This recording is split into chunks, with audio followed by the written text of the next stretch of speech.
Hola, soy Alejandro Sauquillo y estoy aquí con Eric Berger, el escritor de Liftoff. Eric, good afternoon, good noon in Houston. How are you? I'm doing wonderful. How are you? I'm great. I'm great because, as I told you in the emails, when I heard for the first time your book, I really enjoyed it, and I read a lot. I read 3 hours per day. I read 2-3 books per week. And before you accepted this interview, it was in my short list of my favorite books. So I really looking forward to asking you so many questions. Well, that's very high praise. Thank you.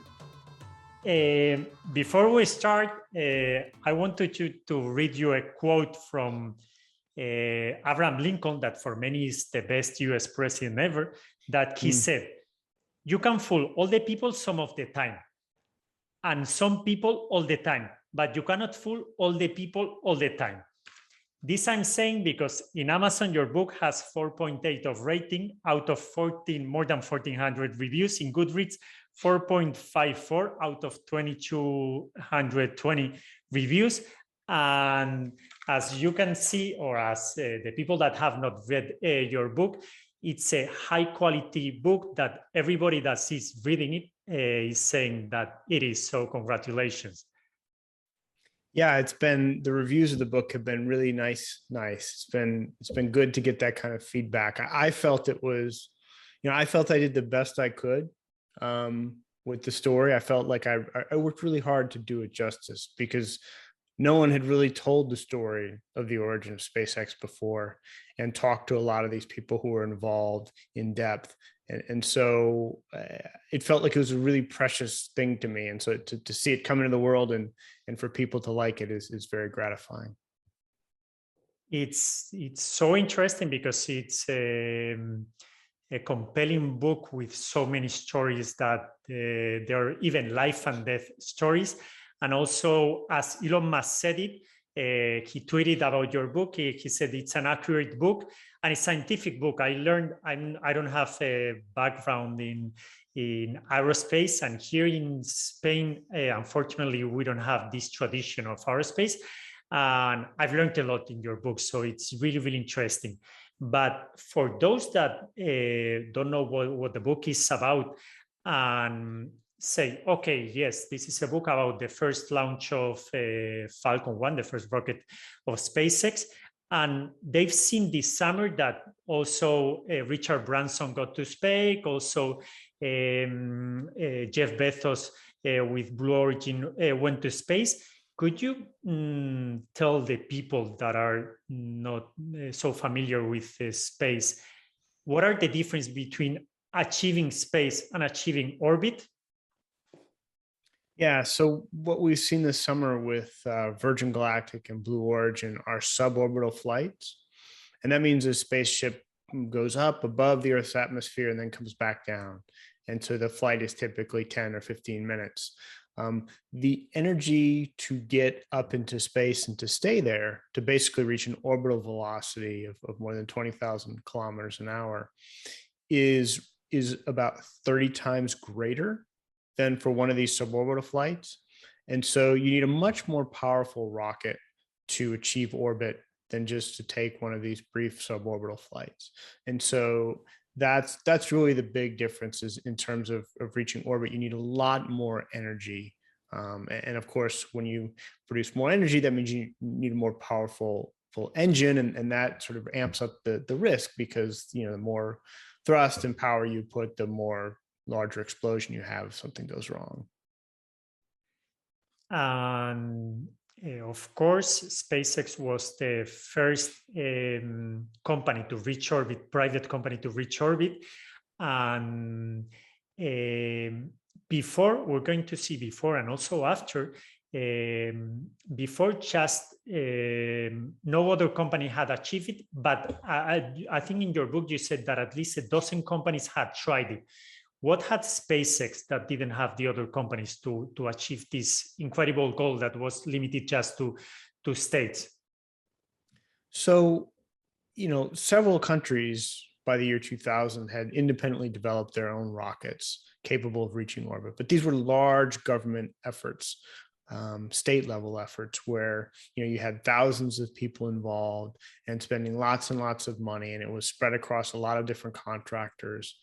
And the goal that SpaceX had, that Elon Musk had, was, well, what if we could take the process of building a rocket and basically bring it all under one roof, or bring as much as possible under one roof? This is known as vertical integration of a company. And, so he wanted to do it with, maybe 100 people instead of 10,000 people, and maybe for $100 million instead of a billion or 2 billion US dollars. And that was the goal. And the idea was that if you could build a low cost rocket, you could get a bunch of government customers to ride on it. You could get civil space customers. You could get commercial customers, satellites and things like that. Earth observation satellites. And so that was the vision. It was to sort of become the FedEx or the UPS or the delivery service to outer space, and really bring down the cost of launch. Other people had that. Other people had had that vision, but they had not succeeded. Their efforts to bring down the cost of launch all failed, so that the companies had all flamed out. Because I think that in your book you speak about Amron, about Kistler, about other companies. What do you think was the main ingredient for SpaceX to succeed, where other entrepreneurs also with a more lean approach failed? So Tom Mueller was the first employee of SpaceX. He designed the Merlin engine that powered the Falcon 1, the Falcon 9, and the Falcon Heavy rocket. Brilliant guy, brilliant propulsion engineer. And he told me that, when he first met with Elon, he had met a lot of smart people with good business plans for a rocket company, but no money. He'd met people with lots of money, but their plans for the rocket or business were not great. He said what he found in Elon was someone who had money and who had pretty good ideas about how to build a rocket and where to start. And so he felt like that going to work for Elon, he left a company called TRW to join SpaceX. He felt that Elon had the right stuff to be successful. And one of the big things that I look at in Liftoff is really trying to understand why SpaceX had succeeded where these other companies failed. And the interesting thing, because you start the book saying, yes, or in the middle of the book, you explain more or less how these companies fail. But the interesting and more shocking, at least for me, is like after SpaceX, only one other private company has reached orbit, and it took nearly twice as much. I think Rocket Lab 11 years. Jeff Bezos, with all the money that he has from Amazon, pouring billions and billions, he found it 2 years before Blue Origin, and he still hasn't reached orbit. And nowadays, for the new startups, there's I think I've heard from you from another interview that there's 20x more investment. So companies have the path that SpaceX has opened for them, commercial companies, and still we're not seeing other companies succeeding. Why do you think is that? Well, first of all, getting to orbit is really difficult. It is a challenge to build a machine as complex as a rocket and then write all of the software that's required to get it to fly where you want it to go. And so you're right. SpaceX finally reached orbit in September of 2008, and Rocket Lab came along almost a decade later and succeeded. And within the last year, actually, Virgin Orbit has also succeeded at that. Virgin Orbit. As a private company. And we've seen other companies try. Astra has tried 3 times and not succeeded. We just saw Firefly Aerospace in the United States just tried. There are some companies in Europe, ESAR Aerospace, several of them in Germany, the PLD Space in Spain, that are looking at trying to do the same thing. But it's relatively easy to put together a business plan and to get investors and to sort of start building hardware, but to put all that together into a rocket and get it on the test stand and actually fly it to orbit, it's insanely difficult.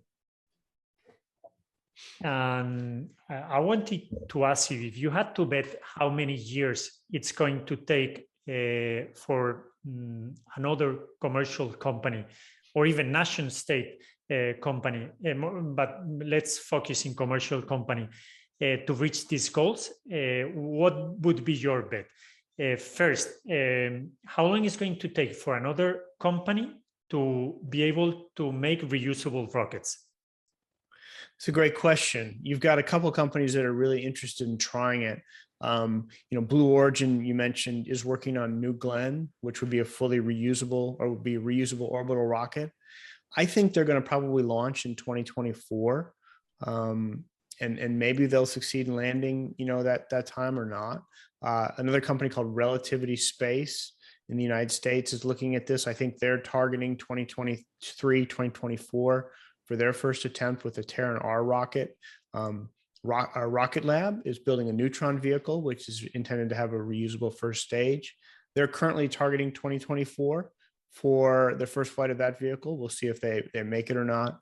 There are several companies in China that are looking at doing this, but I think they're a little bit further down the timeline. Europe is doing some experimental work with their Prometheus engine and some work on a rocket that can vertically take off and land. But I think they're probably not going to get there till about 2030. So I would think that the nearest term, reusable rocket that goes to orbit would be 2024. And realistically, I'd say maybe 2025 when we actually see another rocket land like we see with the Falcon 9. And this is really connected to the first question, but how many years is going to take another company to have the same launching cadence as SpaceX has? Because you said several times that it's incredible that they're launching, I don't know, I think 2-3 times per week. No, you've said in comparison to other companies that launch every some months. Let's say SpaceX launches 25 or 30 rockets this year. That will be more than any other company or country in the world except for China, which probably will launch on the order of 40 or 45 rockets. Now that's a state, and that's across 5 or 6 different rockets, the different long march vehicles and some private companies in China. But China or the United States, or excuse me, SpaceX with the Falcon 9 rocket, has a good chance to launch about 25 times this year. One of the main reasons they're able to do that is they're launching their own payloads, the Starlink vehicles, satellites. So, outside of China or maybe Russia with its Soyuz rocket, it's difficult for me to see a private company getting to a launch cadence of 15 or 20 times a year anytime soon, because there just isn't that much payload or that many satellites demanding, immediate access to space. I mean, I think a good thing to look at is Rocket Lab. They were the second private company to build a liquid fueled rocket and reach orbit, following in SpaceX's footsteps. And they did that in 2018. And 3-4 years later, they're still trying to get to a point where they can launch on a monthly cadence. And they're not quite there yet.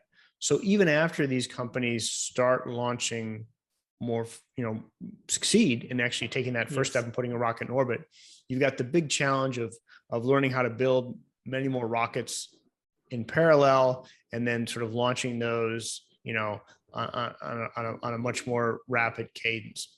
It took SpaceX a long time. They launched their first Falcon 9 rocket in 2010. And for the first 5 or 6 years, they averaged 4 or 5 launches a year. So it took them a long time to get to where they are today. And I think there'll be a similar ramp up for other companies. So it will take some years. And you've said that the reason why SpaceX is launching so many times are the Starlink. When do you think there will be a viable competitor of a low Earth orbit constellation like Starlink is building right now? Like, when do you see maybe Amazon with its project or any other company getting to the point where SpaceX is right now with Starlink? So OneWeb has made good progress. They're also seeking to provide internet from low Earth orbit. But OneWeb is not going after the consumer market. They're primarily targeting governments and businesses, so enterprise customers. Whereas SpaceX is looking for those customers, but they're also very much interested in you and me and anyone else who buys a terminal to get internet service through them. And so OneWeb is a viable competitor, but just not in the commercial sort of or average customer space. I think Project Kuiper is quite a bit further behind. They haven't launched anything yet. Amazon has not launched a demonstration satellite yet. And I think SpaceX launched its first Starlink test satellites back in 2018 or 2019. And so, Amazon's probably, 3 or 4 years behind, and they also don't have a rocket that they can just go out and go into space. So OneWeb has been relying primarily on Soyuz rockets, Russian rockets. Amazon is probably going to need to use US rockets. And so they've made a deal for Atlas V.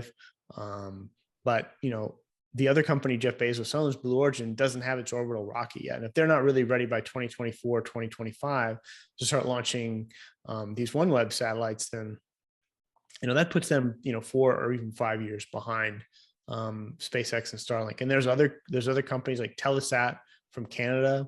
They've got some government investment and they're looking to get into this market. I know China's looking at it, but aside from OneWeb and Starlink, everyone else is playing from behind.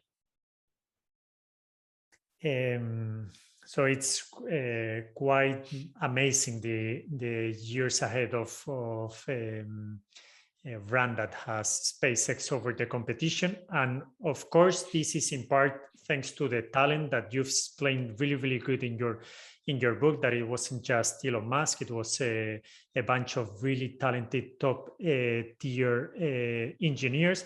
And there's, I think, my favorite passage that I've said it in several of my videos is the one that Surbuchen, I'm not sure if I'm saying correctly, from the University of Michigan. He had an aerospace program, and he wrote an article saying that he was amazed when SpaceX was starting, that his 10 best students, 5 of them were in SpaceX when SpaceX wasn't famous and they were not paying a lot. Can you explain a little bit this and how focused is Elon Musk in acquiring talent? Yeah, so there's several reasons I think SpaceX succeeded where a lot of other companies had failed. One of them is that Elon Musk did spend a lot of time hiring what he thought were the smart people who are willing to really commit themselves. I mean, if you went to work for SpaceX, you were going to work really hard, especially in those early days. You're going to work, 60, 80-hour weeks, and you were going to be asked to do a lot of very hard things, and you either sank or swam. So Elon, was personally involved in all of the hiring decisions. And he would interview everyone and sort of had these little tests that he would give during those interviews to see if someone thought, creatively, and sort of would fit in with SpaceX. And so, yeah, Thomas Zurbuchen, who's now the chief of science missions for NASA, back in 2010 was at the University of Michigan. And this was as SpaceX was going for its first launch of the Falcon 9. And he went and did some research because he was wondering where his best students were going to. And he looked at his top 10 in terms of academics, entrepreneurship, creative thinking, sort of just who he considered his students with most potential. And he found that in 2010, 5 of them had gone on to SpaceX. And he was surprised by that because he's like, SpaceX, why are they going there? Why aren't they going to Lockheed or Boeing or all these other companies in aerospace? SpaceX was just kind of a small punk company back then. And the reality was that they were inspired by the vision that Musk had. And he was a really compelling person to work for. Difficult, yes, but compelling as well. And so Thomas said he wrote that in an article for Aviation Week, and Elon called him up and invited him to come out and visit SpaceX. And Thomas Zurbuchen thought it was just, it was kind of like a tour, kind of a nice thing. He was a professor. He could steer students there, that kind of thing. But no, when he got out there, the real purpose of the visit was that Elon wanted to know who the other 5 students were, the top 10 students, so he could go try to hire them as well. Yeah, it's incredible, and that shows how obsessed he is with talent. And you said like many of these young engineers, they were okay. I had an accident, and I'm going to speak about one other passage of your book that speaks about an accident that in one of the trips from US to Omelek, the paradisiac island in the middle of nowhere where they were trying to launch, the rocket in a military airplane started imploding. So the SpaceX engineers, they tried to fix it even by risking their lives. So how is it possible that Elon Musk in these early stages of SpaceX was underpaying this talent and making them even risk their lives, not only putting hours and hours. So even like it shows this passage that they were even for them, their life was SpaceX. How was he able to do that? I think it was just the idea that, they all, or a lot of them, were true believers in the idea that humans ought to be a spacefaring species. And there had been all this promise in the United States and actually around the world after the Apollo program that, okay, we went to the moon, we're going to start taking the next steps. And the reality is that humanity didn't take the next steps. We stopped going to the moon and we stayed confined to low Earth orbit. And the price of going into space didn't go down. It actually started going up, got more expensive to launch things. And so, he brought young people, young engineers into the company, and he put them right on the hardest tasks. So they were not sort of sitting there biding their time or getting coffee or doing intern things. They were out there working on real engineering problems. And they just kind of got swept up in sort of the mystique and the idea of being part of something much bigger than themselves. And there were so few people, literally, a little more than 100 at the time of the first launch in 2006 at SpaceX, that they, they had all made significant contributions to this rocket and this launch. And so they just felt it was a really important mission that they wanted to be a part of. And also, like, there's one passage of your book also that I really like it, like when Atlan was recruited, like the first day, he said, I even designed a circuit board and I sent it to print it, whereas in some other legacy company, the first day of my work, it would have been just a tour, an introduction, and maybe making my credentials or something. So it's amazing. But I wanted to ask you, you've spoken about the mission, but if you had to say which are the top reasons why these talented engineers, both young and both like the more veteran ones, decided to go to work for SpaceX, which ones would be your top 2 or 3?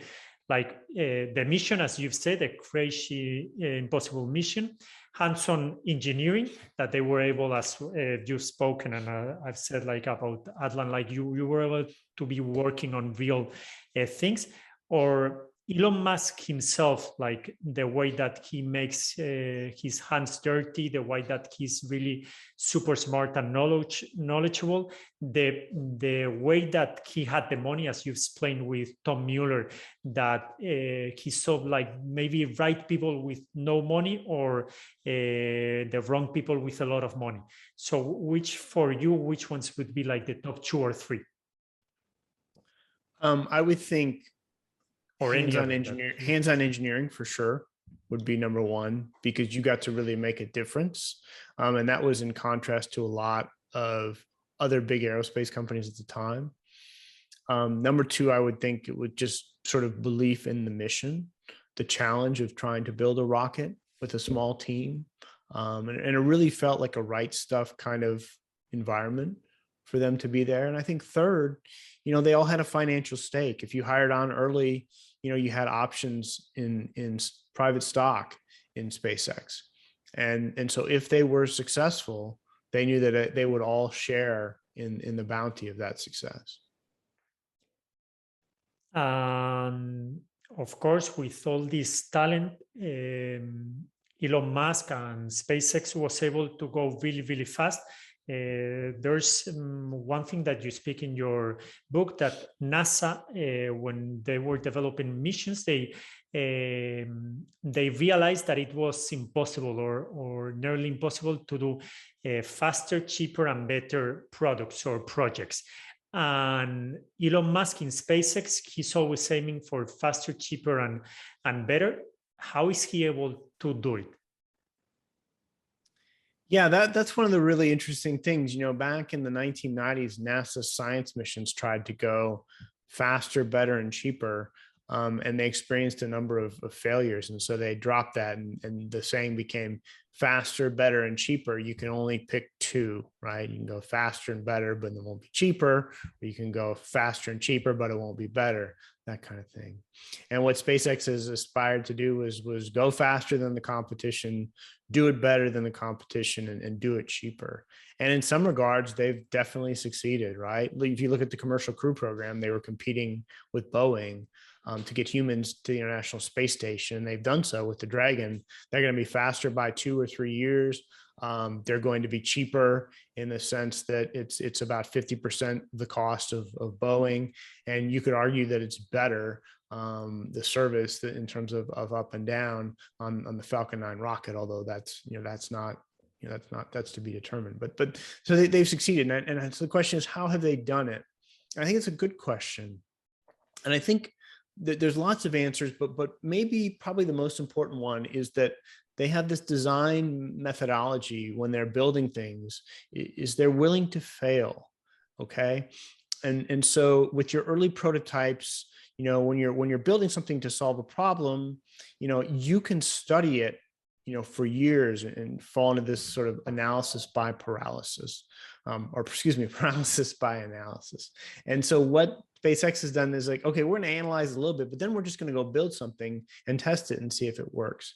And so then you learn where the failure modes are, and then the next iteration or version, you build it, you fix that, and you try it again. And so, you know, we've seen it with the Starship program in South Texas, right? Where they're building these large stainless steel prototypes.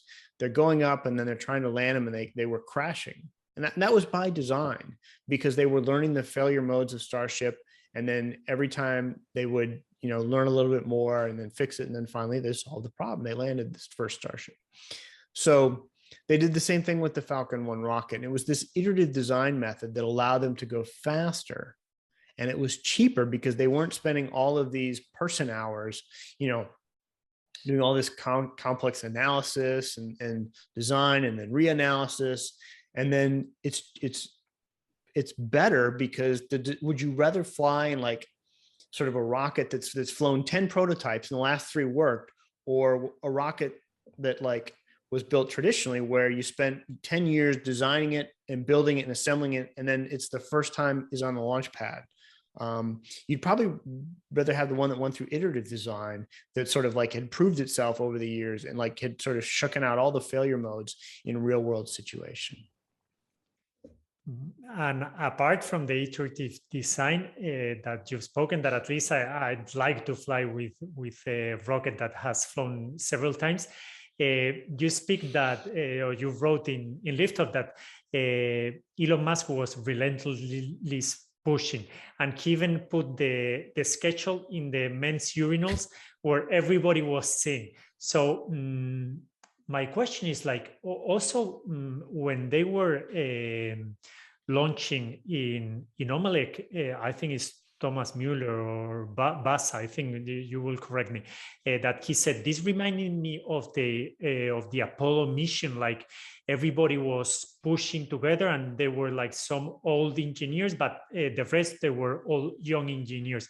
But in those Apollo years, in the 60s, 70s, there was a need of speed because there was a competition with the Soviet Union. But right now, SpaceX doesn't have any competition. Like, why or how is capable Elon Musk of rushing all this much and being able to transmit it to his crew. So that's the thing, right, that I think separates SpaceX from all the other space companies. And it is Elon Musk in the sense that he has this energy that about him. Like I've never really seen it so pronounced. He's just incredibly driven. And so he pushes the people around him forward incessantly. And it's still happening at SpaceX today. And that's really kind of the most amazing thing about this story is you understand the hunger of a startup company, right? Who's trying to do something no one's ever been done before, and then they succeed, and then they move on and build the Falcon 9 rocket, which becomes the most efficient, arguably the best rocket in the world, certainly the only reusable orbital rocket flying. It can undercut all of its competitors. It can fly again and again and again. And you'd think, okay, well, here's a company, they went through their startup mode and now they're like a global aerospace power. They've made it, right? They can rest on those laurels, but they're not. Like, you see what they're doing in South Texas with Starship or Starlink or all these other ventures, and you're like, they're just as hungry as they ever were. Like they're not resting on their laurels. And that goes back to Elon Musk and that drive. And that's a good thing, and it's a bad thing. It's a good thing because the company never stops, moving. It's like always pushing forward. The kind of the bad things is it wears people out. Like it can grind them down. Because, okay, you worked so hard for so long on this, almost impossible problem, then you solved it. And they're like, whew, you're taking a breath and you're going to go out and have a beer with your buddies at the bar. And you come into work the next Monday and it's like, here's this next impossible challenge, and so it never really lets up. And a lot of that drive comes from Elon. And as I say, it's difficult for employees. Some can stand it for 5 years, some for 10 years, but Elon has been there for 20 years now almost and continues to push them forward. So that DNA, was in SpaceX from the beginning, and it was set down by Elon, and it sort of keeps them moving forward today. So like they've reached the point now where they caught up to the rest of the space world, and then they surpassed them, and now they're just like continuing sprinting away in the distance. Like for them, the race isn't over. They're still racing away. It's like a marathon that they're sprinting nonstop. But at the end of your book, like several of the key components of SpaceX, some of them remain in SpaceX, some others left. And the main reason why they left is what you've said, like Elon Musk pushes so hard SpaceX that at the end they're burned out, or they have families and they want to take care of their children. But my question is like, Elon Musk is doing this with SpaceX, with Tesla, and also some other ventures like Boring Company, Neuralink. How is he able to handle all this pressure? Like what valves or escape valves does he have, if he has any? Because I think, like I've read somewhere that he just took a vacation once when he was in PayPal, and when he landed, they had removed him from being CEO. So since then, he hasn't taken any vacation. I think he takes short vacations, but he endures an enormous amount of stress, and I have no idea how he does it, because that's certainly not how I'm wired. Even little stresses. Nobody's wired. Well, I think some people are wired, but I think he's pretty unique in the amount of both stress that he can take and sort of his mental agility to think about, on one hand, circuit boards inside of automobiles, to scaling manufacturing of rockets, to worrying about artificial intelligence, to digging tunnels, to, it's all of these different engineering problems. And on one hand, they're all similar in that, they're all boiled down to physics and math, things that he's pretty good at. But I mean, they're a very diverse set of challenges. And then on top of that, you've got all of the financial pressures, because he's not just like doing the engineering. He's like, okay, I need $300 million more to hire all these people for Starbase in South Texas so we can go faster on this problem. And I've got to worry about the Federal Aviation Administration. And I've got the, the automotive industry is saying that my self-driving Tesla is never going to work and they're not going to allow it on roads. So he's got the intellectual stuff, he's got the financial pressure, and then he's got just sort of the public pressure. So what's his release valve? I think one of the main ones is Twitter, and that's why you see him sort of goofing off a lot on that social media network. Is I think that is a way as a release for him. Like he sort of finds some humor and some respite there. You've said something about Tesla, like the press, they say, okay, you're never going to be able to deliver the autonomous vehicles, the full self-driving vehicles. And now, a few weeks ago in AI Day, he introduced the Teslabot that he says that is going to be a humanoid form and a general purpose robot. And suddenly some of the robot experts and the press, they say, okay, this is just to make some news and this is impossible. Well, what would you say to all these naysayers that they say, okay, this guy is trying the impossible and he's not going to get it, with regard with the Teslabot, or what is your experience? I would say that they may well be right? Or they may be wrong, so that you don't know. I mean, Elon does overpromise on things, but sometimes he does deliver. And what's remarkable about space to me is that he has proved the naysayers wrong time and time again. So first, that argument was, well, a private company can't build a rocket like that and get to orbit. And then it was, well, they can't build a rocket like that and make a profit. And then they can't build a larger Falcon 1 with 9 engines and get to orbit. And they did. And then they can't build enough to fly it off. And then they can't land it. Okay, well, maybe they can land the rocket, but it's going to take forever to turn it around and refly it. Oh, wait. And then they started reflying it. And then they started reflying it once a month. And there's no way he could put together 3 of those Falcon 9s and make a Falcon Heavy. It's going to blow up on the launch pad. Well, it made orbit, but he did something stupid. He just flew a red Tesla. I mean, what a wanker. Why is he doing that? And then it's like Starship. He can't build a spaceship that goes to Mars. No way.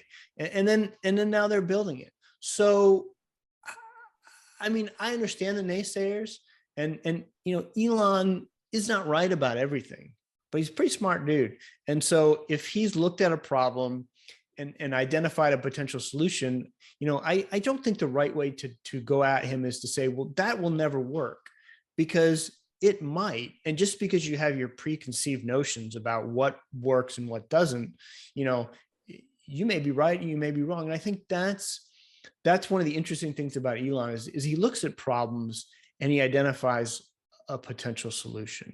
And that solution may be wildly outside of the box. And so people's initial reaction to that is, well, that can never work, but that's okay. He's looking to hire people at his companies who don't say that'll never work. He's looking to hire people say, wow, how could we actually do that? What would it take? And then to try to go solve those problems.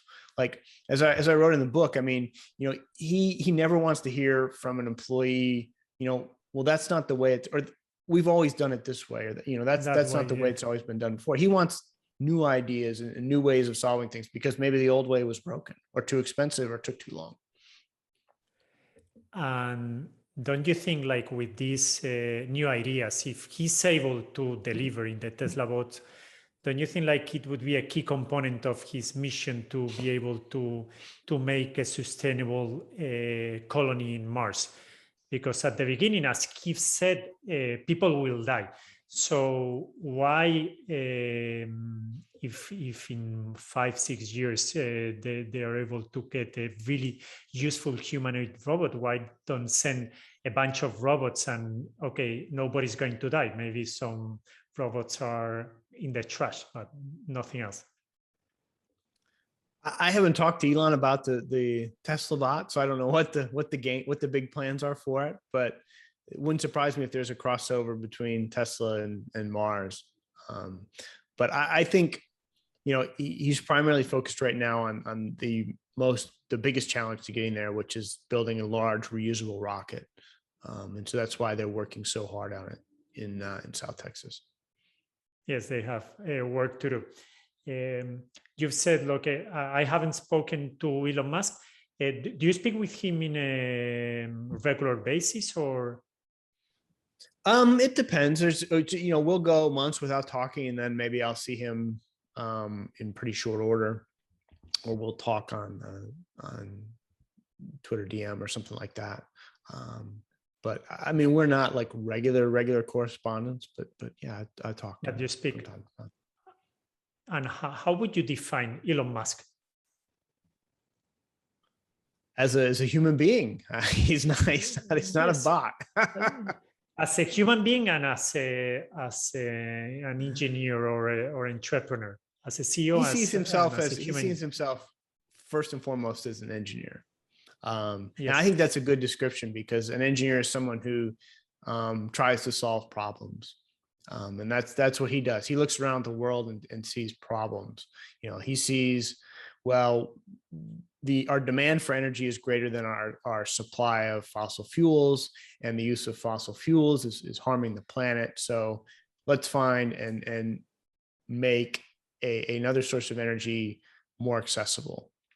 And that's really been the focus of Tesla, both, removing fossil fuel vehicles from the roadways, and then trying to better tap into solar power. And with SpaceX, it is really like, he doesn't want to dominate the global aerospace business. He wants to, have the transportation system needed to build a self-sustaining settlement on Mars. He thinks that, humans ought to have a backup planet. And that's not because Earth sucks or he wants to trash Earth. He just thinks that, things can go wrong. And for the first time in humanity's existence, we have some tools to do something about that. We can try to stop asteroids, we can diagnose plagues and things like that. But we could still get into a nuclear holocaust. And so if we do that and we have a settlement on Mars, there's a chance humanity might survive. Apart from Elon Musk, I've heard, I think this morning, because I have, apart from your book and reading some articles, I have been hearing some of your other interviews, that you also interviewed, I think, 4 times Stephen Hawking, and you said, okay, I do understand what a smart guy is. And I think that I have been reading somewhere here that you said Elon Musk thinks in a different plane in this way. He thinks about problems. How smart is Elon Musk? You're a smart guy. You've met really like top historical smart physicists. How smart is Elon Musk? Well, I certainly feel intimidated when I'm talking to him, because he is seeing things. He is seeing solutions to problems, even before you're asking the question. So he's very smart, and he really doesn't suffer fools. So like, you kind of have to be on your game when you're around him, because if you're not, he'll sort of recognize it and tune you out. I think he feels like he has a limited amount of time left in this planet, and that may be 20 years, it may be 40 years, but he's got a lot he wants to accomplish, and so he doesn't really have time for fools. Here is the barking dog that we were speaking before. That's interesting. And now, Erika, I'd like you to define Elon Musk from the most to the least suitable of these adjectives. Okay. Okay. I'm going to say them, and then you tell me which ones you think is the best suitable for Elon Musk. Brass, detail focus, workaholic, mission driven, knowledgeable, eager to learn, and which others you want, if I've missed to define Elon Musk. I mean, all of those are pretty good descriptions of him, I would say. I think all of those are pretty fitting. He is definitely knowledgeable, definitely a workaholic. And if he doesn't understand something, he'll go try to learn about it. And about the learning, in your book, you say that in one of his trips, one of the engineers, he was amazed how Elon Musk, he was reading some Soviet books, was some other passage. He was reading some books about the early scientists, rocketry. Yes, rocketry, not to make the same mistakes. In these early stages, where do you think he acquired most knowledge, Elon Musk? Like from books, from engineer, and in which percentage? Like from rocketry books, or from engineers with experience that he was meeting and asking and sucking all this information? I think initially it was reading and educating himself about the principles of rocket science. And then once he knew a little bit, he went out and started going to the meetings of the local rocketry science clubs in Southern California and meeting people and talking to them and getting their ideas. He's long had a deep appreciation of space and especially the Soviets, because they did a lot of the really important work in large elegant rocket engines. It was interesting. Just this week, the grandson of Sergei Korolev, who was the father of the Soviet space program, really was the architect of the Gagarin mission and the early Soviet rockets. So Elon had invited the grandson to come to Starbase in South Texas and spend some time with him. And that was a nice touch. And I think it shows sort of his appreciation for his predecessors in the history of rocket science. Yes, and I think he said it several times, even like when you say it in your book, when he failed one of the launches, he said, now I have more respect for those that have been able to do it.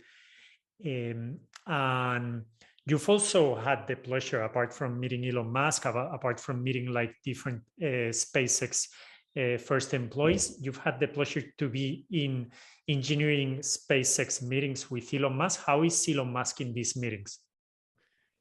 So he'll sit there and listen as someone will give a presentation, and then at some point he'll just jump in and say, that's not right, or just start asking like a string of questions, and then he'll throw out a solution and say, well, we should do it this way, and then maybe there'll be some give and take, and maybe he'll be persuaded, but more often than not, he'll have his mind made up about the sort of the best way to do it. And he'll say something like, well, let's try it my way. And then in a few days, if it doesn't work out, we can go back. But, he's like, but it probably will work.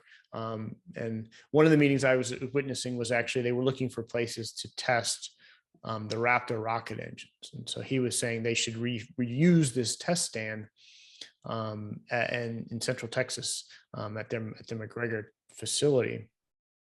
And it was a large tower, and it had been used for Falcon 9 first stage test firings. So it was pretty beat up.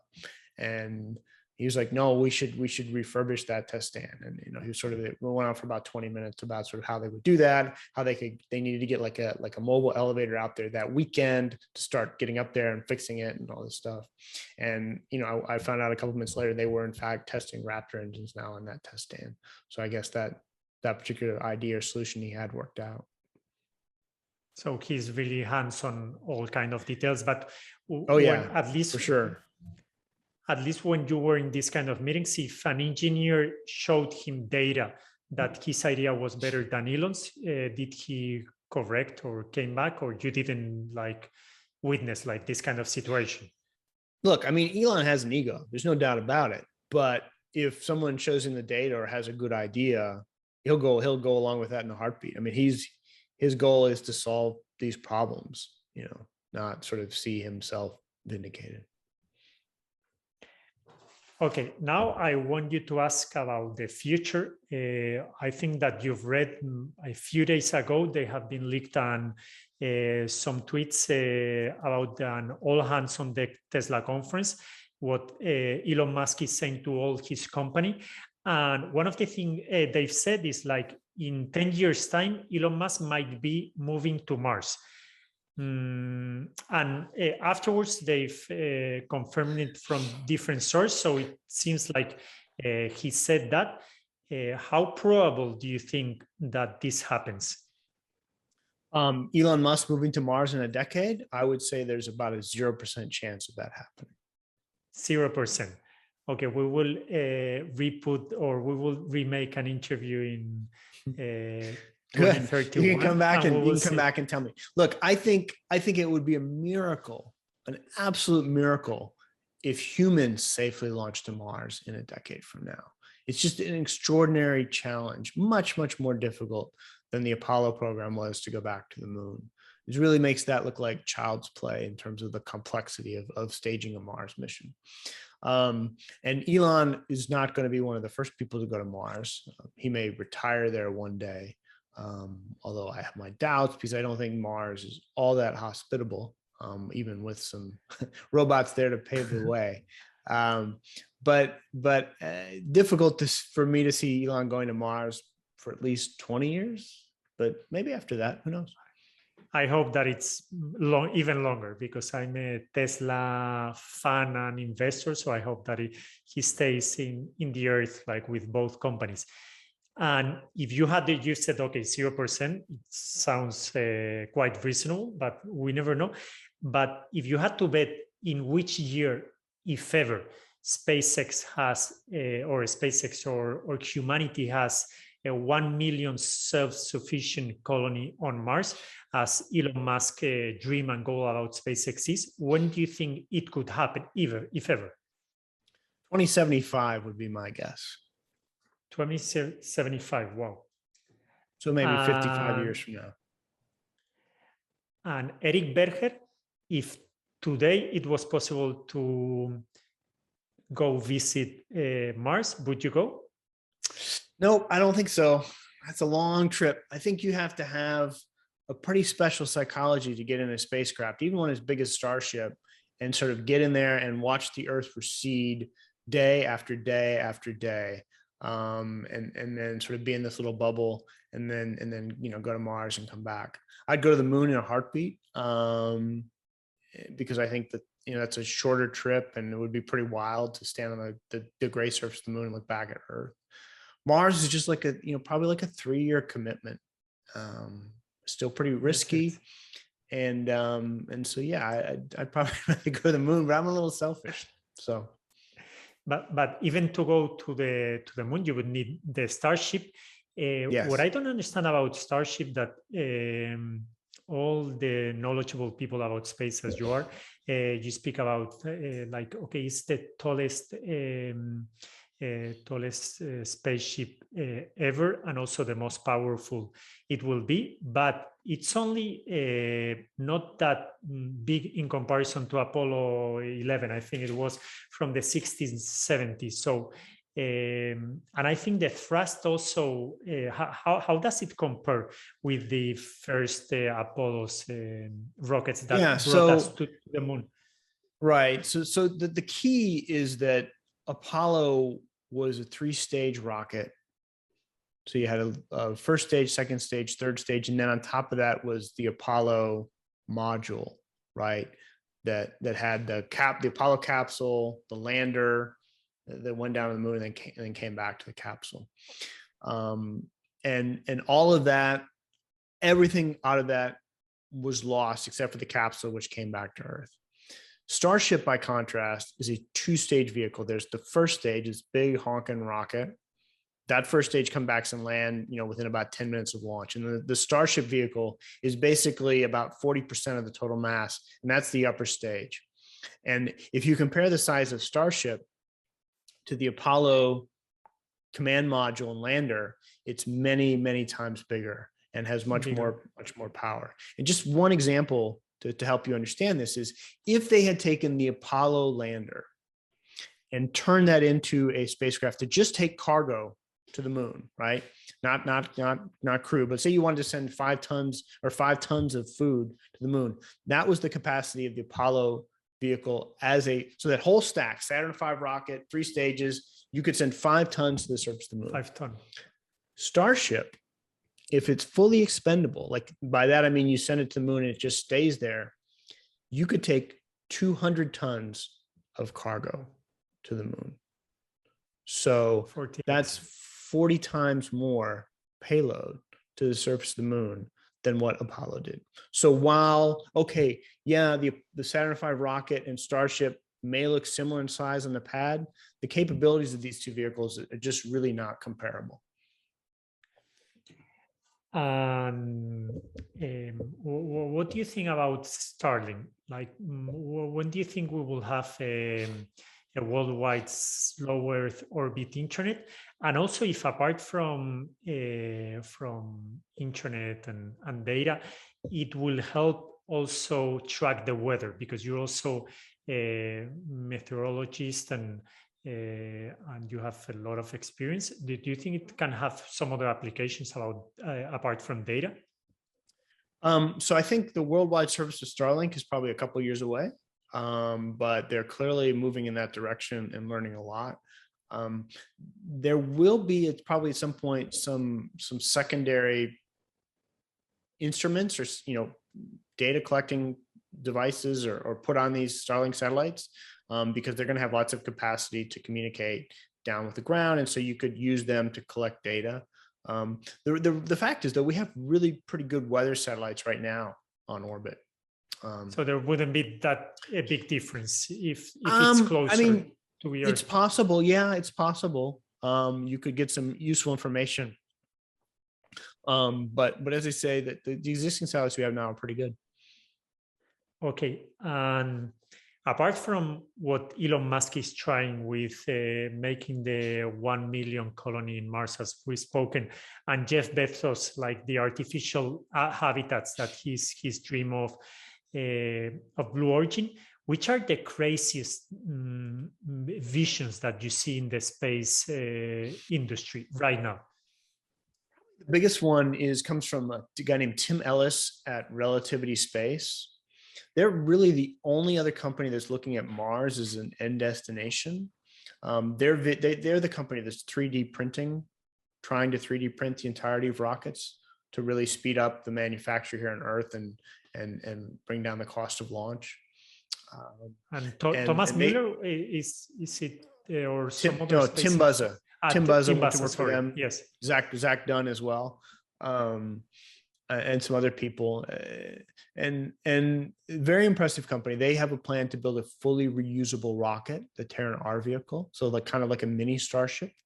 And Tim will tell you that his vision is to one day 3D print rockets on Mars, so that you would go to Mars, do your thing, and then like your return vehicle would be printed there. So that's a pretty audacious vision. That's really cool.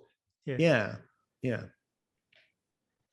One thing that I liked is that you've said or written somewhere that when you saw the first stage of the Falcon 9 rocket land into a drone ship, in the middle of the sea, you were with your jaw dropped. Like, which other 2 or 3 things has SpaceX done that it has made you crazy?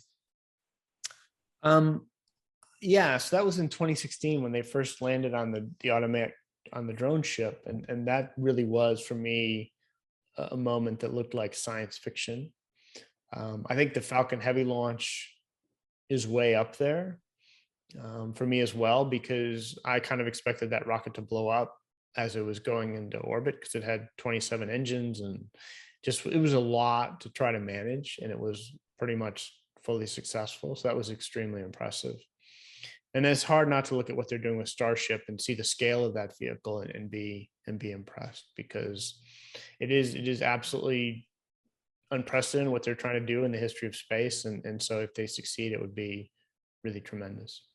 But what you've seen so far about Starship, what has impressed you most?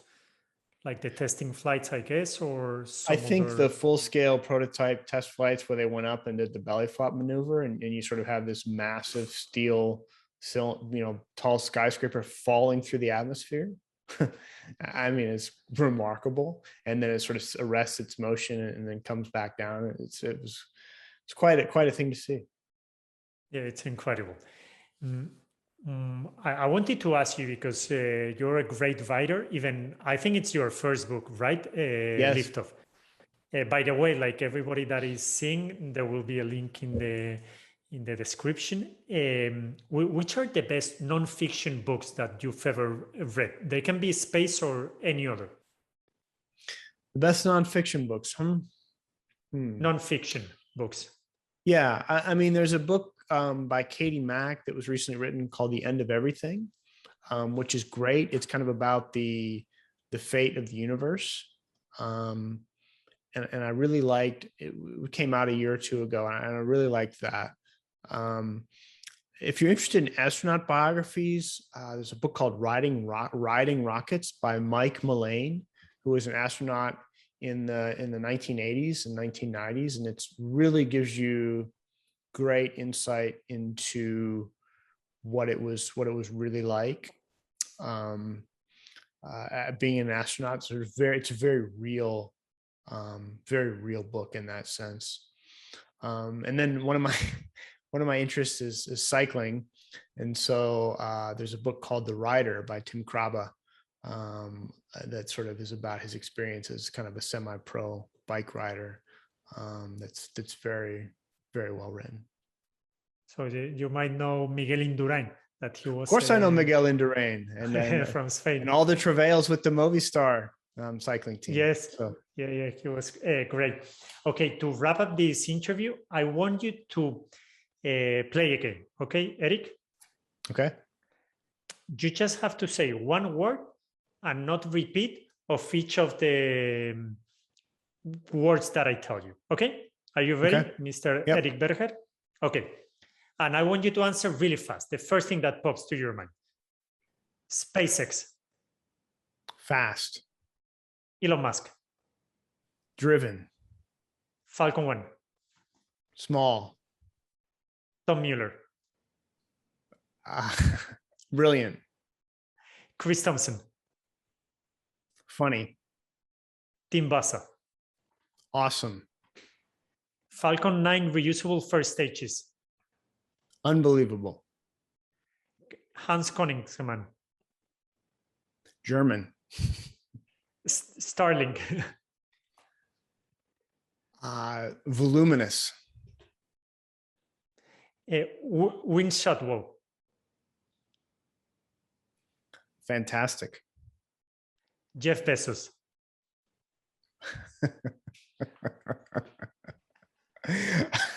The first word that popped in my mind was bald, and that's terrible.